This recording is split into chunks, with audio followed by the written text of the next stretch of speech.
Every major event in history has been told countless times.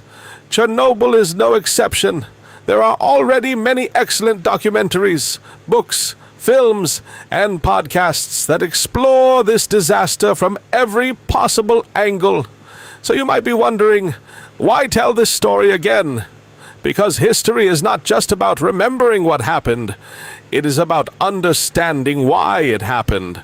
How ordinary people became part of extraordinary events, and what lessons still matter today. Here at the Retro Review, our goal is not to tell you what to think. We simply revisit the moments that changed the world as accurately and objectively as possible, then leave the final judgment to you. As you watch, ask yourself, could this tragedy have been prevented? Was it caused by flawed engineering, human error, political secrecy, or all three? And if you had been there that night, what decisions would you have made? Stay with us until the very end, because after the story, we'd love to hear your thoughts, your opinions, your questions, and even your disagreements are what make history worth discussing.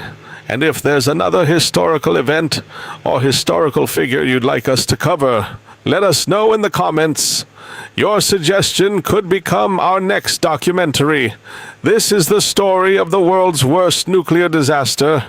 This is Chernobyl. In the early hours of April 26th, 1986, in a quiet corner of northern Ukraine, a routine safety test at a nuclear power plant went catastrophically wrong. Within 90 seconds, decades of Soviet engineering pride, political secrecy, and human error collided in a single explosion that would contaminate a continent, kill an unknown number of people, and expose the rotten core of an empire that was already beginning to crumble. This is the story of the Chernobyl disaster. Not just what happened, but who let it happen, who tried to stop it, and who paid the price for mistakes they did not make. To understand Chernobyl, you have to understand the town that gave it its name, and the city built to serve it. Pripyat was not an old town. It was born in 1970, purpose-built for the workers of the Chernobyl Nuclear Power Plant and their families. It was, by Soviet standards, a showcase.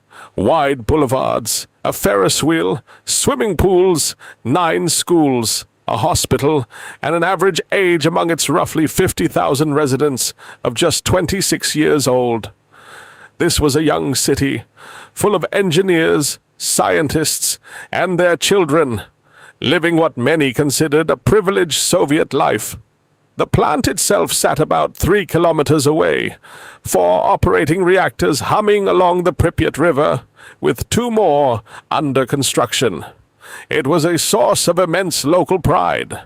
The people who worked there were the elite of Soviet industry, chosen, trained, and told they were building the future.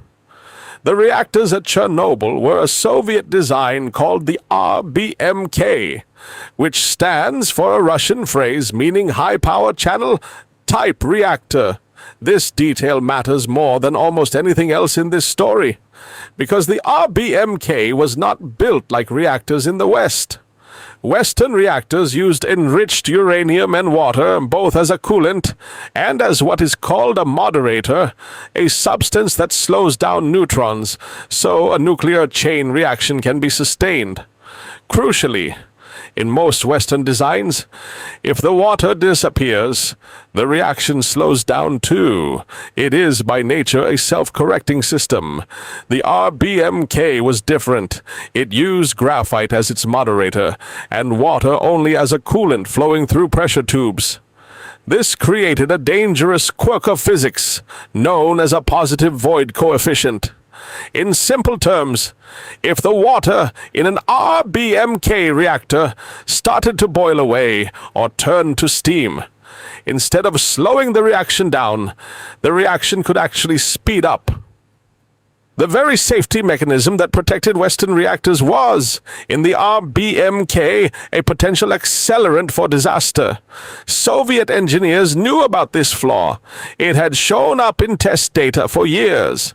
But the RBMK was cheaper to build, did not require expensive enrichment facilities, and could be constructed with very little foreign help.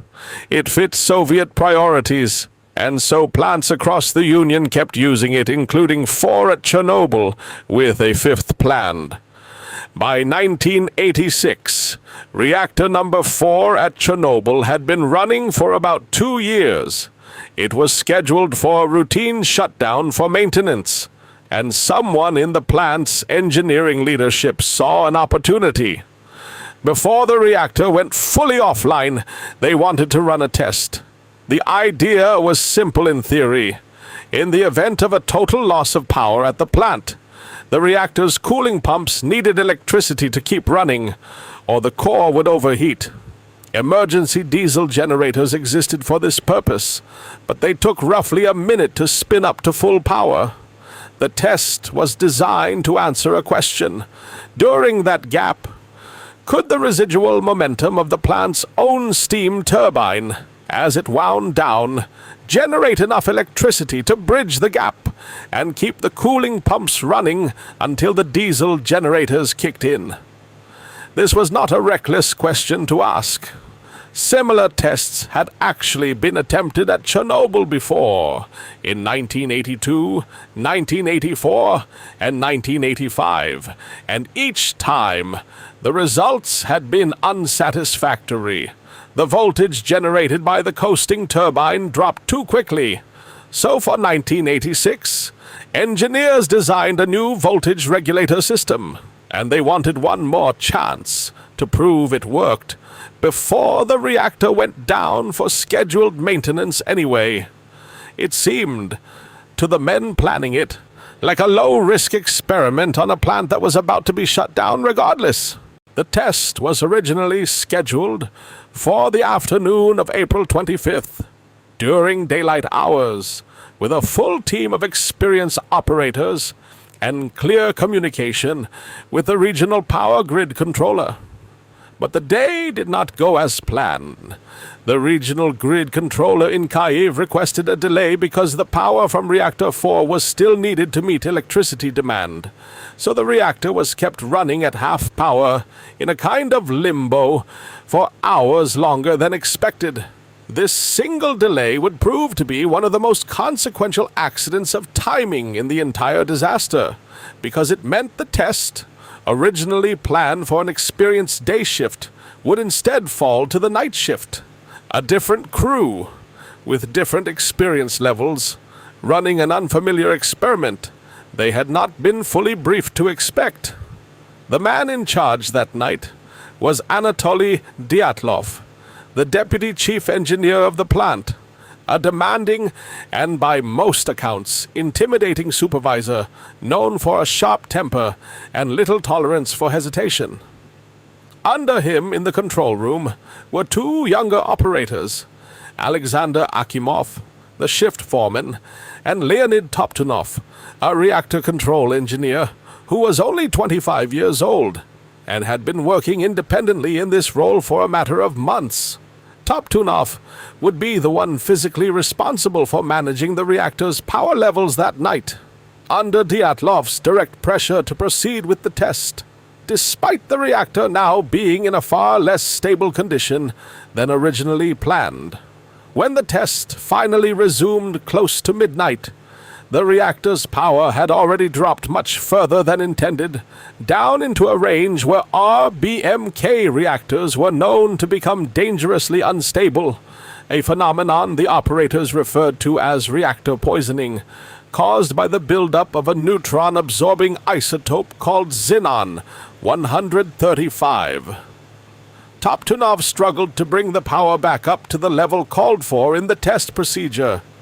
Under mounting pressure from Dyatlov, who reportedly threatened to replace him if he could not manage it, Toptunov continued adjusting control rods, eventually stabilizing the reactor at a power level far below what safety protocols called for.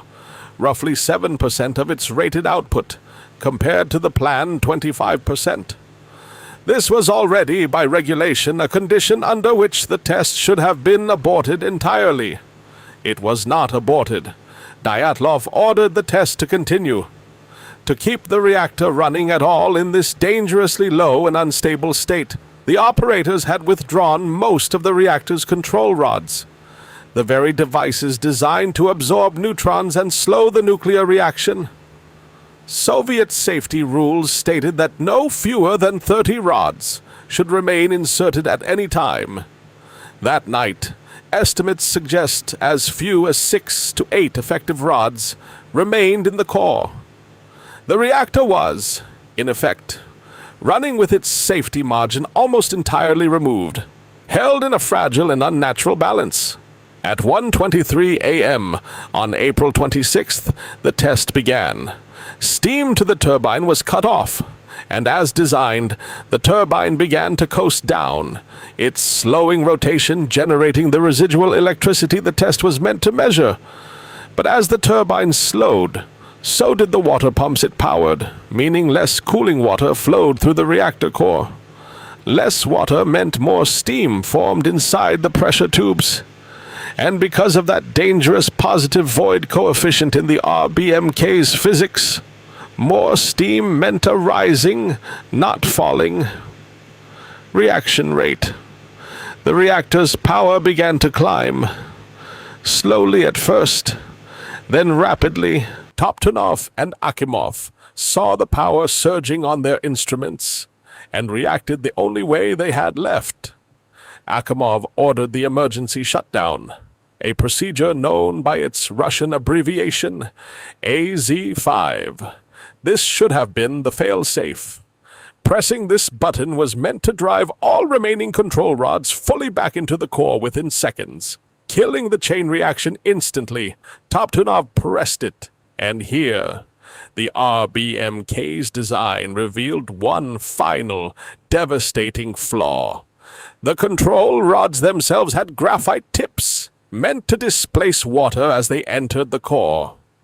But in this specific extreme situation, as the graphite tips entered first, they briefly displaced cooling water at the very bottom of the reactor without yet absorbing many neutrons, which caused a localized surge in reactivity precisely in the moment operators were trying to shut the reactor down. The emergency shutdown mechanism, the one system everyone trusted to prevent catastrophe, instead helped trigger it. Within seconds, the power in the reactor spiked to many times its rated capacity. Fuel channels ruptured. A massive buildup of steam pressure had nowhere to go. At 1:23 and 44 seconds, an explosion tore through reactor number 4, blowing the reactor's 2,000-ton steel and concrete lid clean off, exposing the burning graphite core directly to the open night sky. A second explosion followed moments later. Fires broke out across the roof of the adjoining turbine hall and reactor building.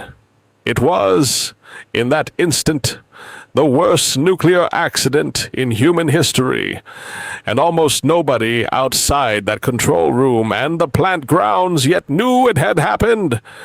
The first people to respond were the plant's own firefighters, and the operators still inside the crippled building. And their story is one of the most harrowing chapters of the entire disaster.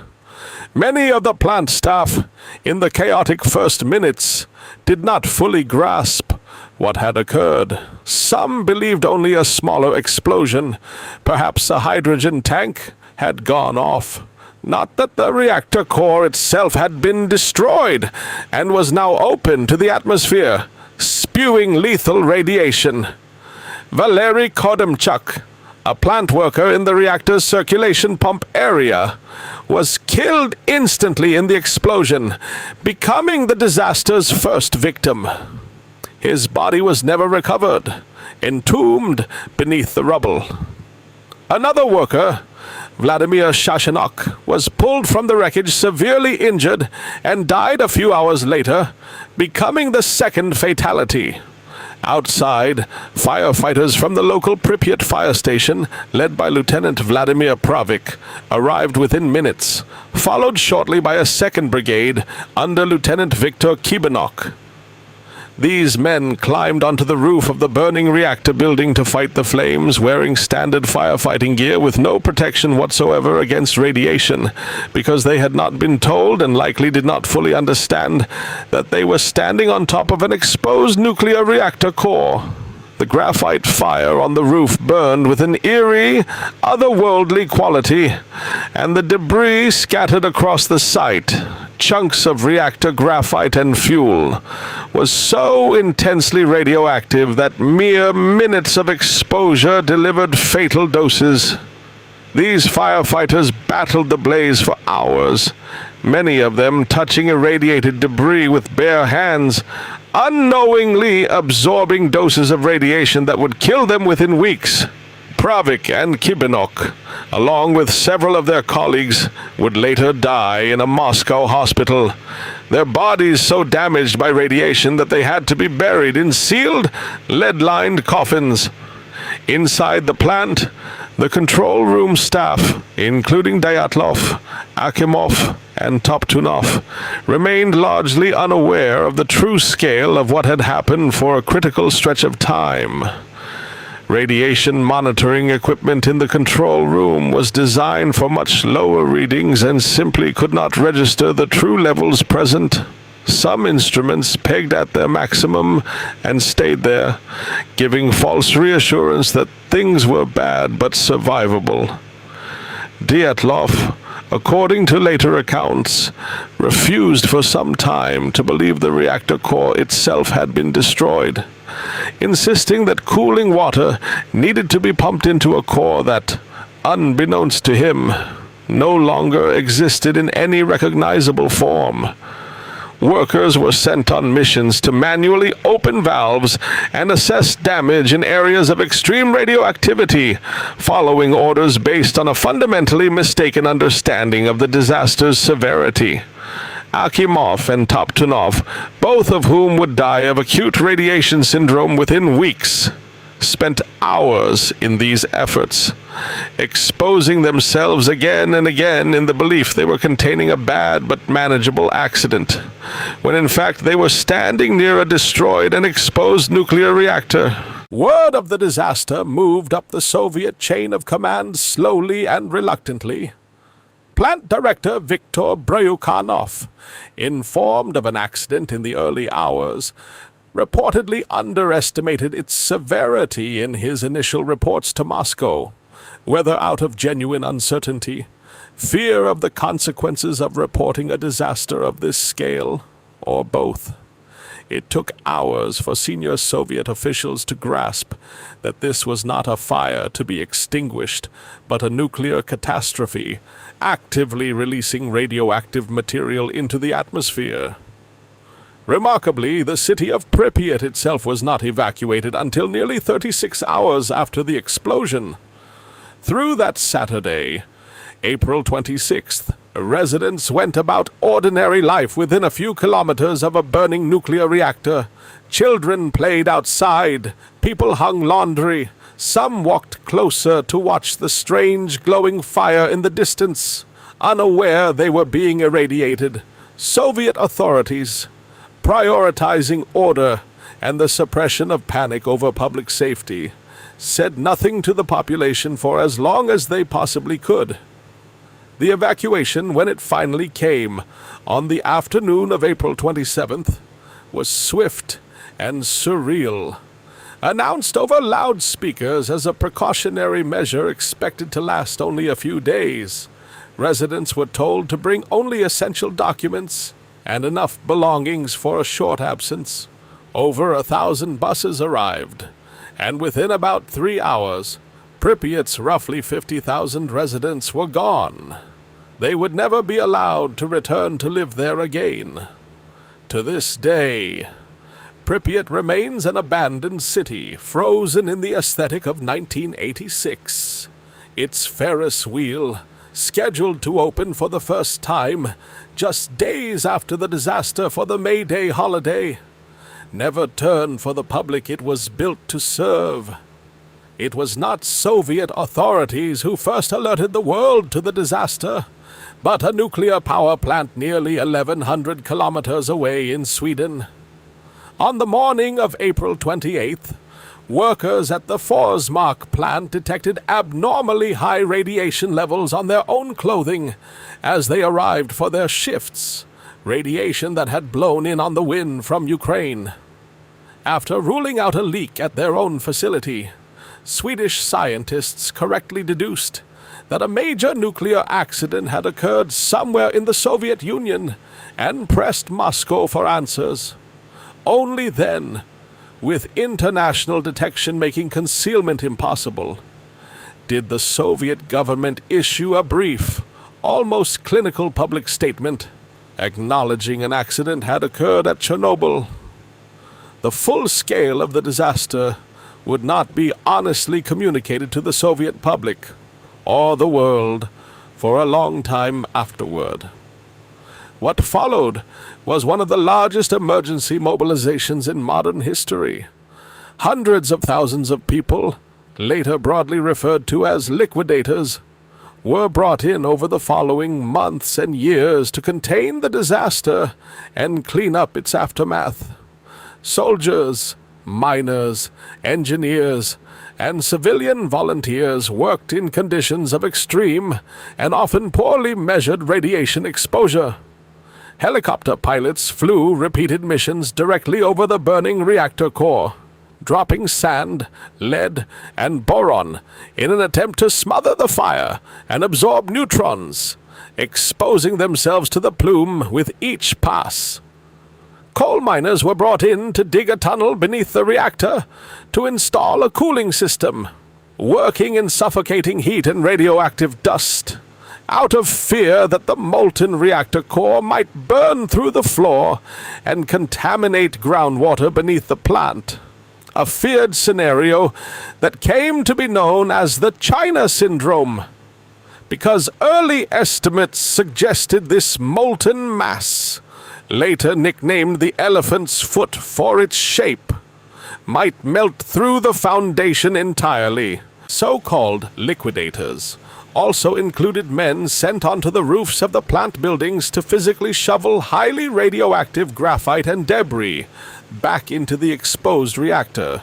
Since robots brought in from West Germany and Japan malfunctioned under the extreme radiation levels present, their electronics failing far faster than engineers anticipated. In the end, it was human beings, wearing crude lid aprons offering only partial protection, working in shifts of just 90 seconds at a time to limit their exposure, who did much of this work by hand. These men would later be known, with grim admiration, as the biorobots. One of the central scientific figures in the response was Valery Legasov, a leading Soviet chemist who became the government's chief scientific voice in managing the disaster and its investigation. Legasov worked tirelessly in the plant's immediate aftermath, absorbing enormous doses of radiation himself as he moved through contaminated areas to assess the situation and advise on containment strategy. He would later become known internationally for his candid presentation to the International Atomic Energy Agency in Vienna in August 1986, where he gave what was, for the time, an unusually honest account of the disaster's causes to the international community, even as Soviet authorities at home continued to obscure and minimize the truth. Legasov's relationship with his own government grew strained in the years that followed, as he pushed privately for acknowledgement of the RBMK reactor's fundamental design flaws that implicated not just the operators of that one night, but the entire Soviet nuclear establishment. He felt increasingly isolated, his warnings resisted by a system unwilling to admit fault. On April 27th, 1988, almost exactly 2 years after the disaster, Valery Legasov was found dead in his apartment. Having taken his own life, He left behind audio tapes recording his own detailed account of the disaster and its causes. Tapes that would later serve as a crucial historical record of what really happened and why. To contain the ruined reactor itself, Soviet engineers and workers constructed, in a matter of months, a massive steel and concrete structure that came to be known as the sarcophagus. Built under extreme time pressure and in a highly radioactive environment, it was always understood to be an imperfect, temporary solution, a way to physically entomb the remains of the reactor and stop the ongoing release of radioactive material, rather than a permanent fix. It would stand, slowly deteriorating, for decades, until a much larger structure, known as the new safe confinement, was completed and slid into place over the original sarcophagus in 2016.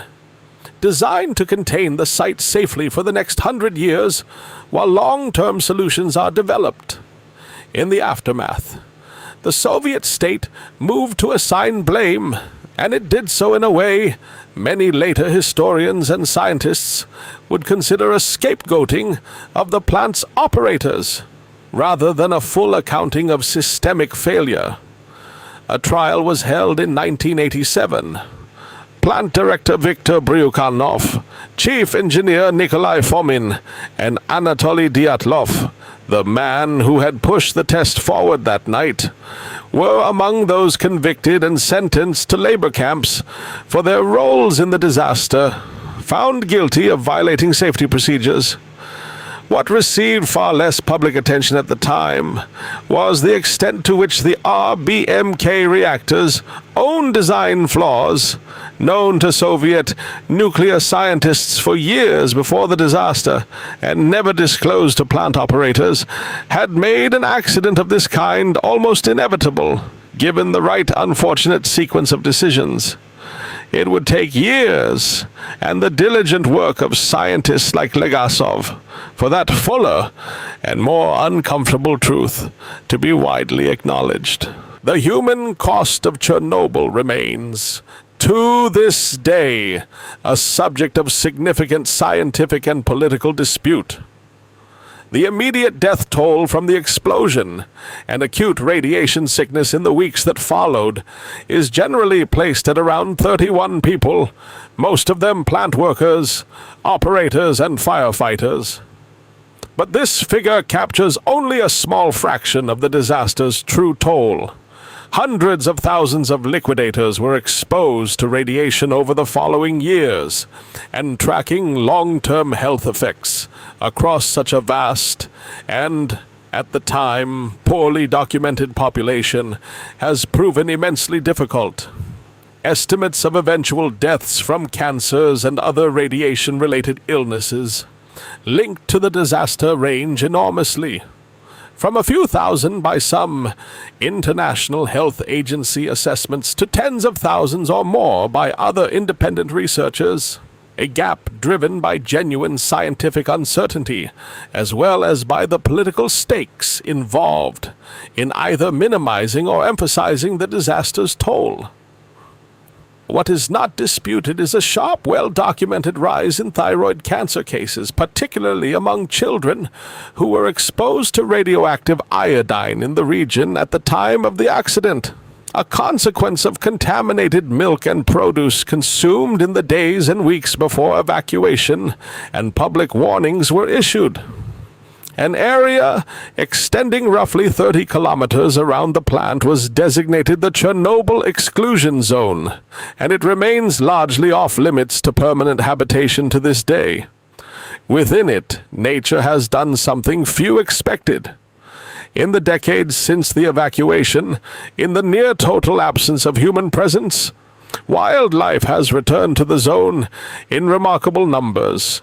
Wolves, lynx, elk, and wild horses moving freely through a landscape empty of people.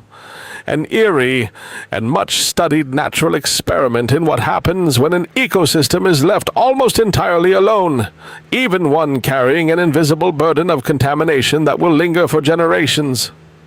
The Chernobyl disaster's impact reached far beyond Ukraine and the wider Soviet Union.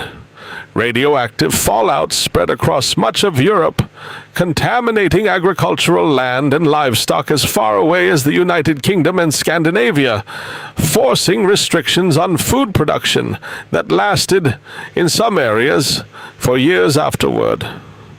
But perhaps its longest-lasting impact was political. The disaster, and the Soviet government's initial instinct to conceal and minimize it, badly damaged public trust in the Soviet system at a moment when General Secretary Mikhail Gorbachev was already pursuing his policies of glasnost, or openness, and perestroika, or restructuring. Gorbachev himself would later describe Chernobyl as a turning point, an event that revealed the depth of the Soviet system's dysfunction and secrecy more starkly than almost anything else, and accelerated a broader reckoning with the state's failures that contributed in the years that followed to the eventual collapse of the Soviet Union itself. Today, the town of Pripyat stands empty, its buildings slowly being reclaimed by the forest that surrounds them, a preserved and haunting monument to a single catastrophic night. The reactor itself sits sealed beneath its new confinement structure, a slow and careful decommissioning process expected to continue for decades to come, and the names of the people at the center of that night, Akimov and Toptunov, who stayed at their posts and died for it, Pravik and Kibanok, and their fellow firefighters who climbed onto a burning reactor roof without knowing what it truly was, Legasov, who told the truth and could not live with what came after, and Dyatlov, who pushed a broken test forward into the dark, remain a permanent part of how the world understands not just a nuclear accident, but what happens when human ambition, institutional secrecy, and a single flawed piece of engineering are allowed to meet in exactly the wrong place, at exactly the wrong moment. Nearly 4 decades have passed since that night in April 1986. Yet Chernobyl continues to remind the world that technology is only as safe as the people, systems, and decisions behind it. It was a disaster born not from a single mistake, but from a chain of flawed decisions, hidden dangers, political secrecy, and unimaginable sacrifice. The abandoned streets of Pripyat still stand in silence. The reactor remains sealed beneath layers of steel. But the lessons of Chernobyl are far from buried. Here at the Retro Review, we believe history should never be remembered as a collection of dates and names alone.